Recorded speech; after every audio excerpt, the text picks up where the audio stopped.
Bonjour François Bon, les carnets. Je voudrais parler de deux mots que probablement vous ne connaissez pas. Le premier mot, c'est boulu. Alors, celui-là, je suis sûr que vous ne le connaissez pas. Il n'y a que moi qui le connaissais. Le deuxième mot, celui-là, Zug und Ruhe. Alors, évidemment, c'est un mot allemand. Évidemment, avec cette logique de l'allemand, tu comprends comment ça se construit quand tu regardes. Zug, les déménageurs. Tu sais, moi, quand on fait le déménagement là, à Berlin, je me rappelle le truc, mais c'est Umzug. Et puis tu as même souvent ça sur les camions allemands que tu vois sur le tour. Zug, Zug, c'est le mouvement, c'est le déménagement. La translation, c'est la migration. Et Ruhe, waouh, c'est le repos. Mais Unruhe, c'est le non-repos. Ben, oui, mais c'est plus que ça dans l'allemand. Le non-repos, c'est même bizarre le fait que eux appellent non-repos ce que nous, on est obligé de renchérir pour traduire avec inquiétude, angoisse. Ben ouais, c'est l'angoisse du rouge-gorge avant la migration. Mais si j'avais appelé ma vidéo comme, je sais pas encore comment elle va s'appeler, mais tu crois que ça t'aurait intéressé? Bon, en tout cas, moi, je m'y intéresse. Là, je suis en train, mais alors, tu vois, de terminer. Il me reste plus que ça. C'est-à-dire, j'arrive à la page des remerciements. Ensuite, il y a toute l'index là qui est pas intéressant parce que c'est uniquement les sources. Mais bon, quand tu as un livre qui t'es bien obligé de mettre. Alors, combien il en a? 1400, 1500, 1600 ben non, c'est chapitre par chapitre. Toutes les références bibliographiques. Ed Young, j'en avais parlé l'autre jour à cause de Wexkull, tu sais, celui qui parle de l'Umwelt, c'est-à-dire comment les animaux perçoivent, et à partir de quoi elles se perçoivent. Alors ce qui est formidable dans Ed Young, c'est qu'il prend, tout le livre est construit, alors tu as, c'est marrant au départ, bon, tu te dis, ouais mais de toute façon il t'embarque de suite. La vue, il y a des trucs surprenants. L'ouïe, oui, il y a des trucs surprenants. L'olfaction, oui, il y a des trucs surprenants. Mais ensuite, il continue. Le toucher. Mais c'est où les organes du toucher? Et la fourmi, elle en a sur le ventre des organes du toucher? Oui. Et on va continuer comme ça. Puis ensuite, tu as les stimulations. Par exemple, tu arrives aux stimulations électriques. C'est déjà un peu plus compliqué, ben ouais, mais tu vois, combien de poissons qui ont la ligne latérale qui leur sert de détection, et puis si tu penses qu'un poisson perçoit la réflexion sur des obstacles, donc pour chasser par exemple, de sa propre émission électrique, comment il arrive à ne pas être, hop là, aveuglé, ouais, utilisant, c'est tout de suite des problèmes de vocabulaire de cet ordre-là, par justement sa propre image dans sa propre émission. Et puis, bien là, c'est des problèmes qui se posent aussi à tous les animaux, et on finit par arriver tout au bout. Alors évidemment, il y a plein de trucs, je ne vais surtout pas faire venir dans le détail, mais tu lis ça comme un thriller. On arrive aussi à l'écolocalisation, c'est-à-dire nous, bah, c'est vrai qu'on n'entend pas énorme, hein, même un super micro comme ça commence à 40 Hz, c'est fini à 90 kHz. Bah, les éléphants et les baleines, ça commence bien plus bas. Et puis, par exemple, les petites souris, elles parlent tout le temps entre elles, mais elles parlent bien autre ça, de là, des 90 kHz. Même le chat, il les entend jusqu'à 120 kHz, mais ça continue encore bien plus pour les souris. Et pour les insectes, on n'en parle pas. Il suffit de mettre un micro comme ça sur un petit brin d'herbe et on va pouvoir enregistrer des trucs fabuleux. Moi, j'ai appris.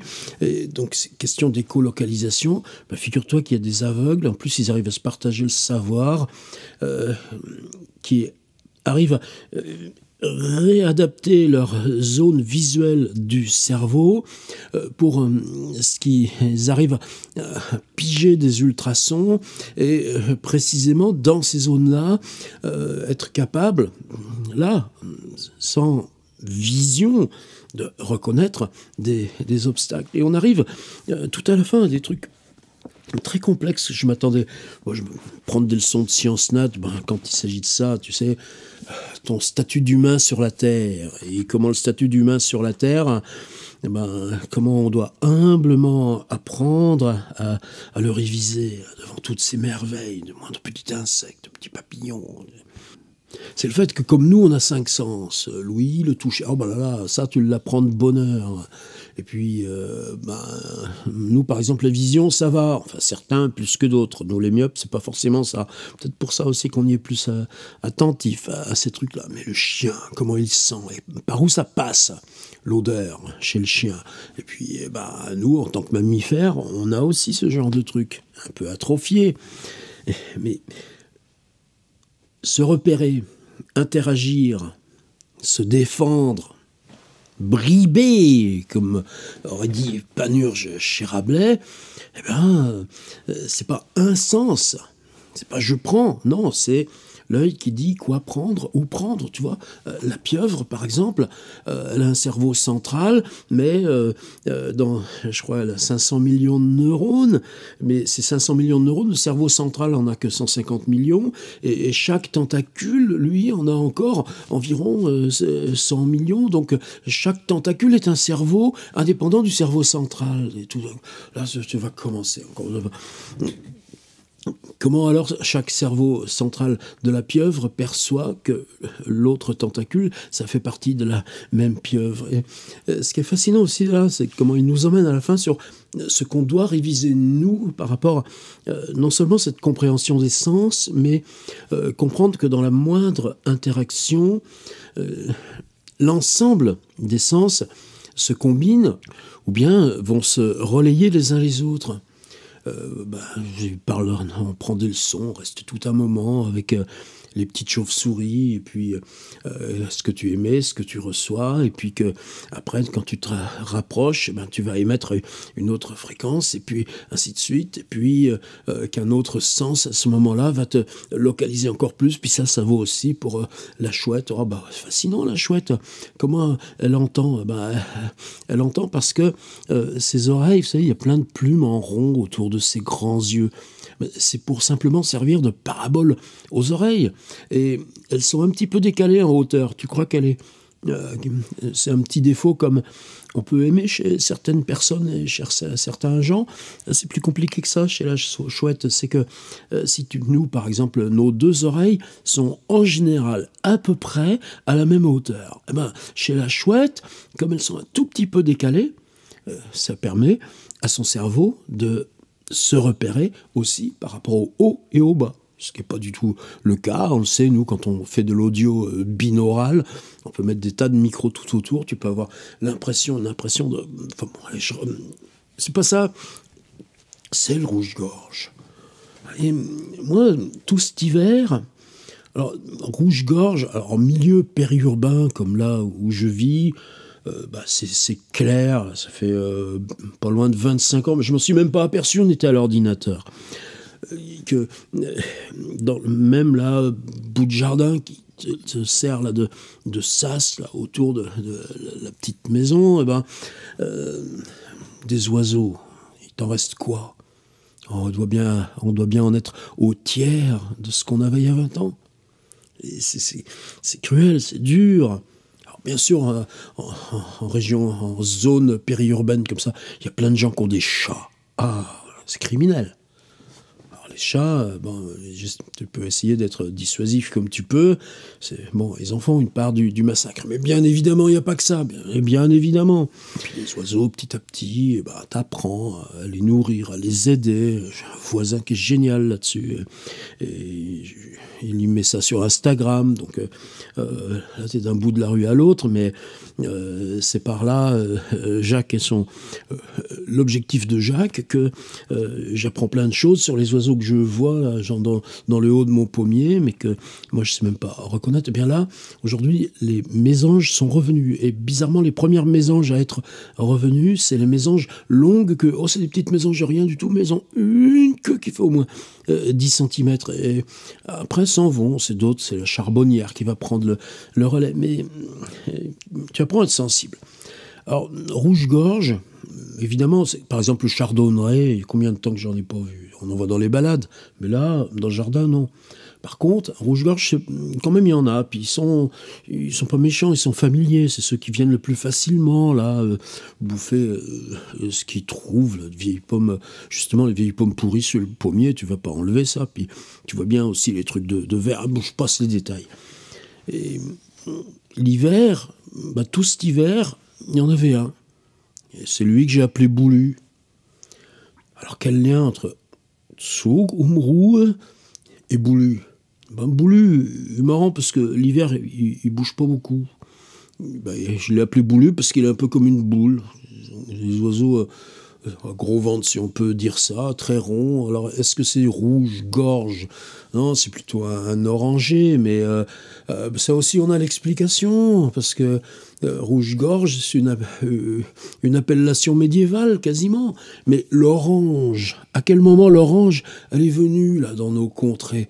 À ce moment-là, le mot orange nous est remonté de l'Espagne, mais le rouge-gorge, trop tard, on l'avait appelé rouge-gorge. Mon Boulu. Moi, je croyais que l'hiver, il bouge pas trop parce qu'il est un peu froid, et puis que l'été, on le voit. Non, figure-toi. Ces petites bestioles, elles font 17 grammes. Elles voyagent la nuit. Et quand ils partent en migration, ils font 90 km par nuit. Le jour où ils se planquent, la nuit arrive, ils repartent. Et ce qu'on a, nous, l'été, tu apprends que l'hiver, ils s'en vont justement au pays des oranges, vers l'Espagne.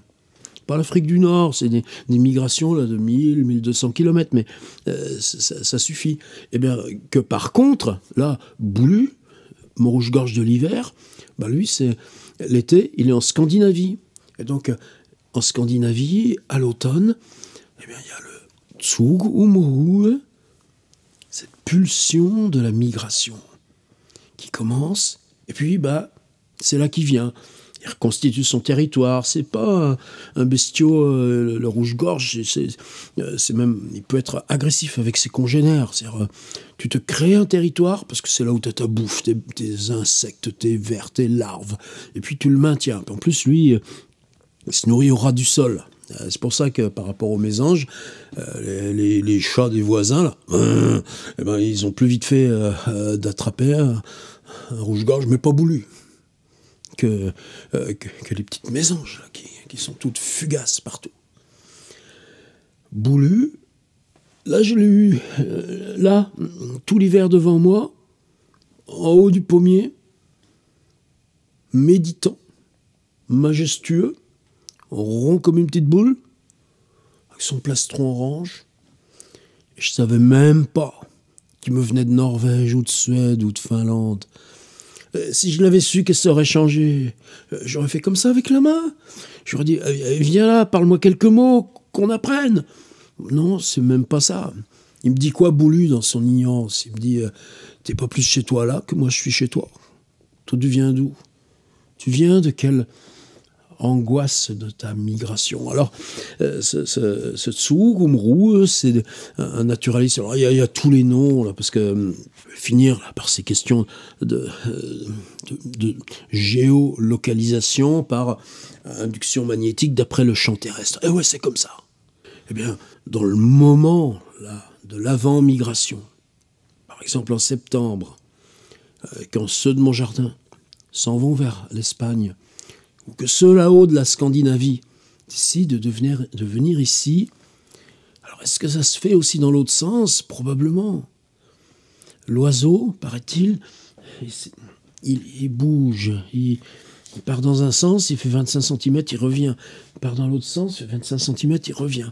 Il part encore en arrière, il fait 25 cm, il revient. Et c'est une période de plusieurs jours où l'oiseau, en plus, il bouffe, c'est de la boulimie. Tout ce qu'il trouve, il bouffe. Mais c'est l'angoisse même de bouffer. Tsug Umru, c'est-à-dire quelque chose t'a pris que tu n'identifies pas, probablement. Parce que ça aussi, Anne Young travaille beaucoup là-dessus. Ces questions de l'émergence de la conscience pour nous, Et quelles sont les éventuelles figures de la conscience de soi pour les autres variétés? Tu passes tout le temps du petit insecte jusqu'à la baleine ou à l'orque. Alors comment ils la font, ces migrations? Alors, par exemple, ça a été longtemps un mystère. Je trouve que ça reste en partie encore aujourd'hui un mystère. D'autant plus que ces bestioles, tu peux pas les encager, tu peux pas leur mettre des balises, tu peux pas. Puis c'est pas comme ça qu'on doit s'y prendre aujourd'hui. Alors maintenant, il paraît avéré que l'oreille interne. Vous vous rendez compte, une petite bestiole de 17 grammes.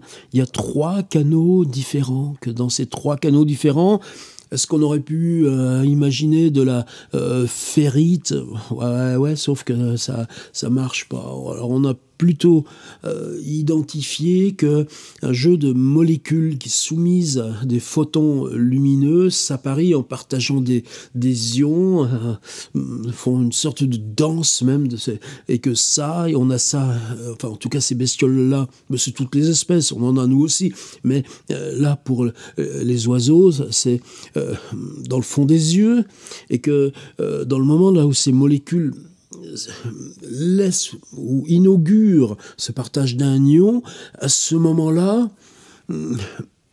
éventuellement, le champ magnétique terrestre, qui représente, je crois, il donne le chiffre à un moment, la 15 millième partie de l'énergie dont dispose la bestiole. Il faut que tu imagines que le 15 millième de ce que tu comportes, toi, là, hop, peut se mettre en lien avec le champ magnétique terrestre. Est-ce que c'est ça l'angoisse? C'est-à-dire tu bouges, c'est un truc. Est-ce que à ce moment-là se fabrique cette reconnaissance-là de c'est encore plus fascinant probablement chez la tortue. Une sur 10 000 qui survit au bout de 5 ans. Hop là, elle sort de son œuf dans les plages de Floride. Bah ouais, mais à condition de circuler entre les baigneurs, les serviettes. Elle finit par arriver dans les vagues, c'est les chapeaux crabes et aux mouettes. Et à ce moment-là, justement, le sens qu'il apporte, c'est aller tout droit vers la vague, mais c'est pas du tout de la géolocalisation. Ensuite, il y a ce grand truc que nous on appelle Gulf Stream, là, qui est une espèce de courant un petit peu circulaire là, dans toutes les zones océaniques. En tout cas là pour l'Atlantique, pendant 4 ans, 5 ans, elle va circuler à mi-eau là, dans les algues, là encore, avec tous les prédateurs autour. Et petit à petit, dans cette grande navigation circulaire, va se créer cette reconnaissance du champ magnétique terrestre qui va faire qu'elle pourra revenir avec précision à 20 mètres près ou à 5 mètres près sur la plage même dont elle est partie avec ses 9999 collègues, et puis elle sera la seule à revenir y pondre. Mais il parle de moustiques, c'est bon, je ne vais pas vous embêter avec ça. Moi, je voulais m'en tenir à Boulu. Alors, par exemple, il y a ce problème-là. Et Boulu, si tu voyages la nuit, et qu'en fait, les petites molécules là, qui servent à détecter le champ magnétique terrestre, elles ont besoin de lumière extérieure, donc elles passent dans les yeux. Mais puisque tu voyages la nuit, tu fais comment? Ben voilà ce genre de questions. Alors, Boulu, est-ce qu'il aurait pu me répondre? J'en sais rien. Justement, peut-être que Ed Yong, là, ce qu'il y a de fort dans son bouquin, de toute façon, lui, c'est un vulgarisateur. Qu'est-ce que le mot est? Il écrit, et par contre, il visite des labos de scientifiques, il raconte les expériences de ces scientifiques, il raconte des discussions avec ces scientifiques, il raconte comment ils sont, comment ils cherchent, donc c'est là aussi enfin bon, je me suis régalé avec ce bouquin. Et tu vois là, tout le temps que je l'ai eu, dehors, il y avait Boulu. Et maintenant que j'arrive au bout du livre, j'aurais tellement de questions à lui poser, à Boulu. Alors là, je sais que il va être temps qu'il reparte. Est-ce que je vais le voir? Parce que je suis habitué maintenant. C'est-à-dire quand là, je vais me faire ma tasse de café, je regarde, tu vois le pommier, il est tout déplumé le pommier, donc t'arrives bien à leur mettre cette petite boule là qui bouge pas. Ou des fois, là, il est dans la terre, là, il cherche sa bouffe, ça sert à rien d'essayer de le nourrir. Il y a des trucs pour les mésanges, là, des espèces de boules, mais je l'ai jamais vu. Tu peux avoir 10 mésanges sur le machin. Lui, non, c'est pas une arrogance, Boulu. Il y a une fierté, Boulu. Il mange pas ce que mangent les mésanges, Boulu. Donc, je sais que bientôt, il va repartir. Il va remonter là-haut, vers la Scandinavie. Et puis ça vit longtemps, ça vit 13 ou 14 ans, je crois. Boulu, c'est peut-être pas la première année qu'il vient dans mon jardin. Est-ce que je vais le voir? Et quand Boulu, il aura son Tsugumru, c'est-à-dire... Et quand Boulu, il va la ressentir, la Tsugumru, c'est-à-dire l'angoisse avant migration. Est-ce que ça servirait même que je vais lui dire « T'inquiète pas, mon gars, t'en as vu d'autres, et puis t'en verras d'autres. » Et puis, maintenant que j'ai appris la Tsug Umru pour Boulu, qu'est-ce que ça veut dire pour moi? Est-ce que je la sens, moi? La Tsug Umru, l'envie de partir. Alors, merci à Diang, parce que là, monde immense, là, c'est donc via Laurent Perronnet, là, que j'étais tombé là-dessus. Parce que je me méfie toujours un peu des trucs de grosse cavalerie. Mais bon, édition, là, les liens qui libèrent, franchement, LLL. Alors je sais pas à qui ça appartient, si c'est indépendant, mais en tout cas, les liens qui libèrent pour la traduction française 2023.